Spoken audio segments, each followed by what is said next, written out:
Ce journal vous est offert par le FPI, Fonds des promotions de l'industrie, votre partenaire privilégié pour la réussite de vos projets.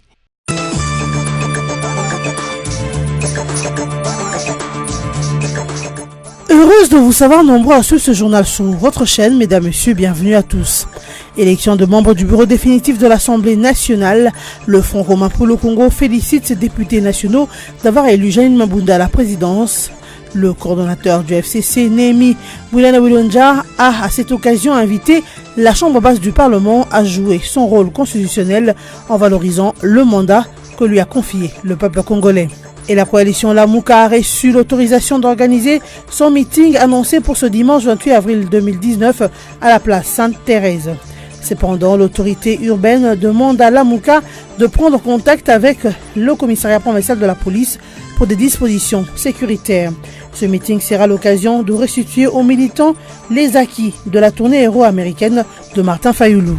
En santé, sachez que le 25 avril est une journée mondiale consacrée à la lutte contre le paludisme. Zéro palu, je m'engage est le thème retenu cette année 2019. À Kinshasa, la population de différents quartiers s'est mobilisée pour curer les caniveaux généralement bouchés par les déchets, ce qui provoque la stagnation de eau sur lequel se posent des moustiques, insectes qui transmettent le paludisme. Le Front commun pour les Congo félicite ses députés nationaux pour l'élection à la présidence du bureau définitif de l'Assemblée nationale de l'honorable Janine Mabunda. Dans un communiqué signé par son coordonnateur national, Némi Mouilania, la plateforme de Joseph Kabila exhorte à cet effet la Chambre basse du Parlement à jouer son rôle constitutionnel en valorisant le mandat que lui a conféré le peuple le 30 décembre 2018. Ce, à travers un soutien actif aux réformes structurelles à même de transformer qualitativement la société.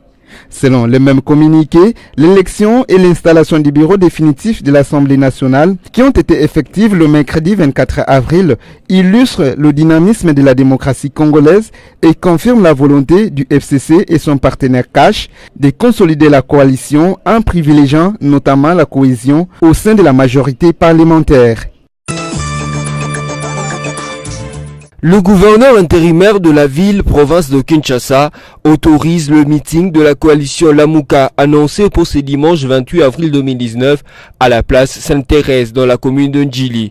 Dans une lettre adressée aux responsables de cette coalition qui supporte Martin Fayoulou, l'autorité urbaine leur demande de prendre contact avec le commissariat provincial de la police pour des dispositions sécuritaires. Le bourgmestre de la commune de Ndjili a également été informé de la tenue de cette manifestation publique dans son entité. Notez que ce meeting sera précédé de la réunion le 26 et le 27 avril à Bruxelles de 5 leaders de la plateforme. Le meeting sera par la suite l'occasion de faire le rapport de la réunion aux militants et sympathisants et aussi de fixer l'opinion sur la résistance contre le pouvoir de l'actuel président de la République. Quant à Martin Fayoulou, le principal orateur de ce meeting, il sera de retour avant le 28 avril après une tournée héros-américaine où il s'est présenté en chantre de la vérité des urnes. La population du Kasaï central se plaint de la lenteur de travaux du programme d'urgence des 100 jours du chef de l'État, Félix Tshisekedi. C'est le constat fait à la suite des données rendues publiques devant la presse le 23 avril 2019 par les responsables des services publics impliqués dans ce programme. Il se trouve que la population de cette partie du pays regrette le fait que, parmi les entreprises concernées, seul l'Office des routes marque sa présence sur le terrain à travers les travaux de suppression des bourbiers sur les 60 km de tronçons Kananga-Chikapa. Contrairement à l'Office des routes, les autres entreprises de l'État disent attendre encore des moyens devant provenir de Kinshasa. Tel est le cas de la Régie des eaux dont le directeur provincial indique avoir réceptionné les matériels et qui promet de démarrer les travaux au mois de mai dès que le financement sera accordé à son entreprise. Dans le cadre du programme d'urgence du chef de l'État au Kasaï central, la Régie des eaux s'est vue confier la mission de remettre en service son générateur de 550 kVA, d'installer 50 bornes et fontaines à Kananga et de réhabiliter son réseau de distribution d'eau. Concernant l'habitat, le chef de division provinciale dit n'avoir pas reçu des fonds de démarrage des constructions des logements sociaux. Même son des cloches à la SNEL. Le directeur provincial de cette entreprise dit également attendre des moyens financiers. Eu égard de ces faits, le gouverneur ad interim du Kasaï central a demandé aux responsables des services de l'État concernés par ce programme de communiquer l'avancement de ces travaux aux médias. Les forces armées de la République démocratique du Congo annoncent l'arrestation par la justice militaire des 11 présumés auteurs de l'attaque armée contre les cliniques de l'Université catholique de Graben, UCG, ayant entraîné la mort de l'épidémiologiste camerounais déployé par l'OMS, Dr Richard Muzoko Kibund. Ce médecin de nationalité camerounaise était coordonnateur de la riposte contre l'épidémie à virus Ebola dans l'aire de santé de Muchanga. Selon le porte-parole des opérations Sokola 1, ces personnes vont répondre de leurs actes devant leur juge naturel. Il fait remarquer que, pour l'instant, l'auditorat est en train d'approfondir les enquêtes et les prévenus seront déférés devant leur juge naturel. Ce médecin camerounais a été tué vendredi 19 avril à Butembo dans une attaque des hommes armés contre une équipe de riposte contre la maladie à virus Ebola dans l'enceinte de la clinique universitaire de l'Université catholique du Graben. Le médecin tué travaillait comme expert pour l'Organisation mondiale de la santé OMS. Il a succombé à ses blessures dans la salle de soins après avoir été atteint d'une balle lors de l'incursion des hommes armés alors qu'il participait à une réunion d'équipe. Zéro palu, je m'engage.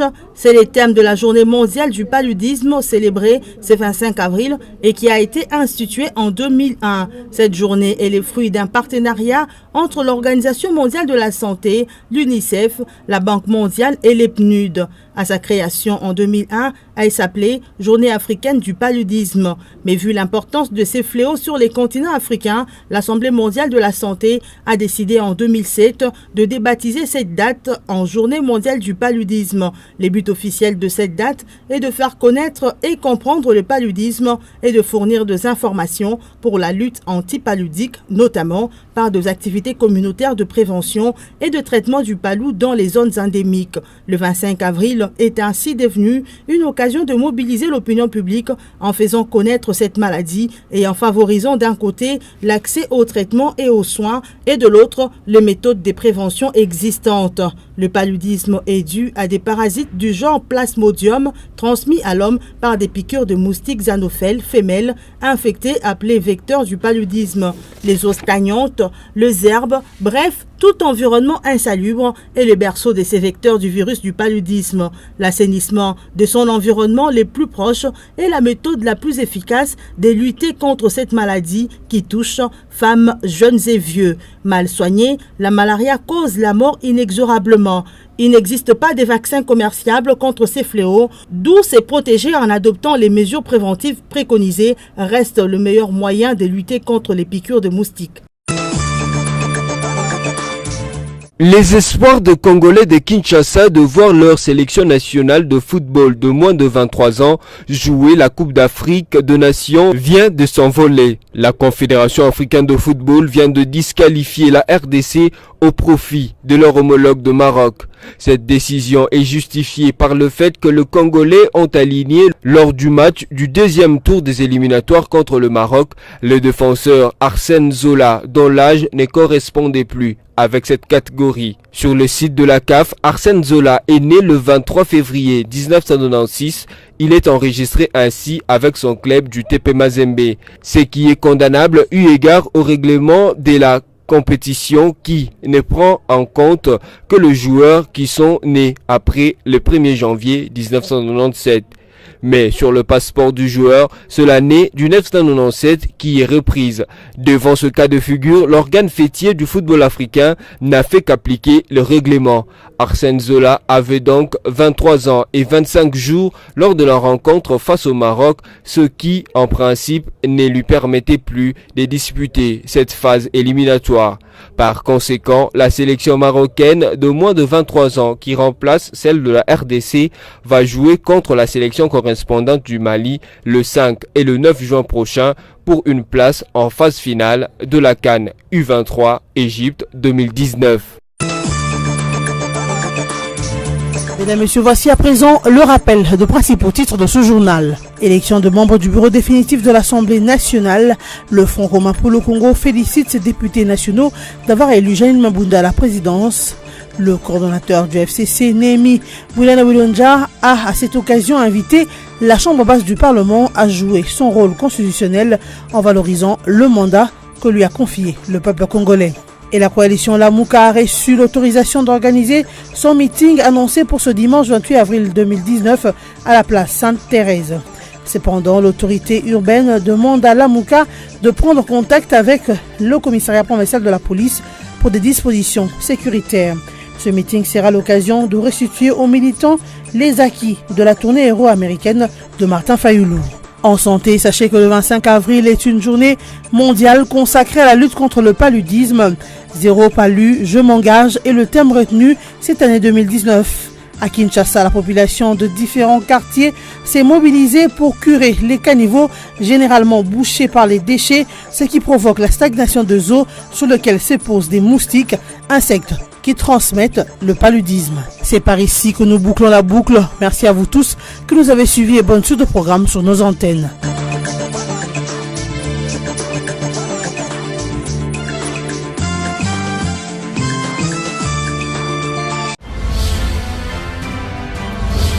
Ce journal vous est offert par le FPI, Fonds des promotions de l'industrie, votre partenaire privilégié pour la réussite de vos projets.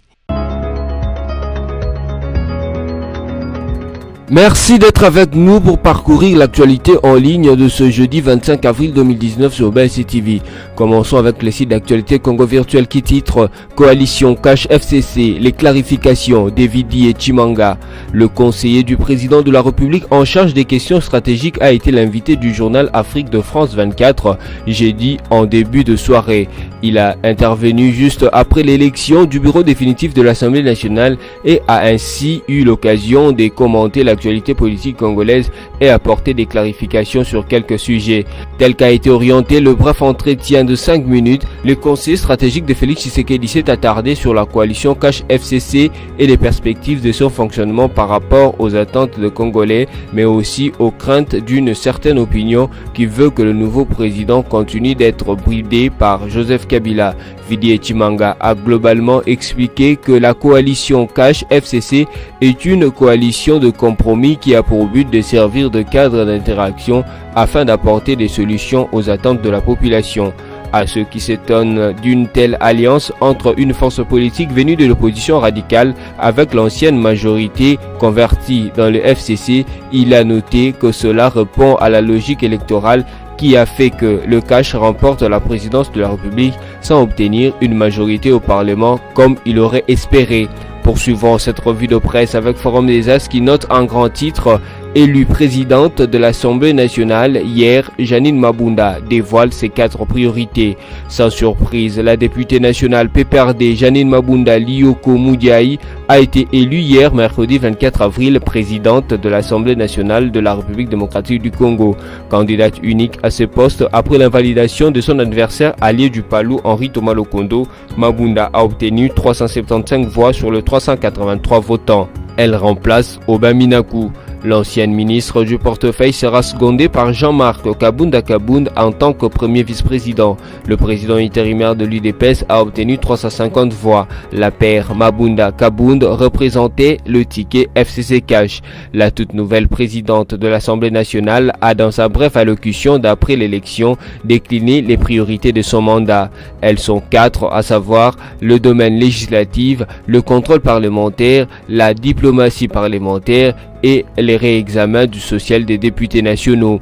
Bouclons cette revue de presse avec le site de la radio Okapi qui écrit Kasaï Central, le programme d'urgence de 100 premiers jours du chef de l'État piétiné au Kasaï Central d'après les données présentées devant la presse mardi 23 avril à Kananga par les responsables des services publics concernés par ce projet. La population du Kasaï Central piaffe d'impatience de voir ce premier projet du chef de l'État démarrer comme dans d'autres provinces du pays. Seul l'office de route affirme avoir entamé le travaux de suppression de bourbiers sur le 60 km de tronçon Kananga-Chikapa. Cette revue de presse est terminée. Merci à vous de l'avoir suivi et à la prochaine.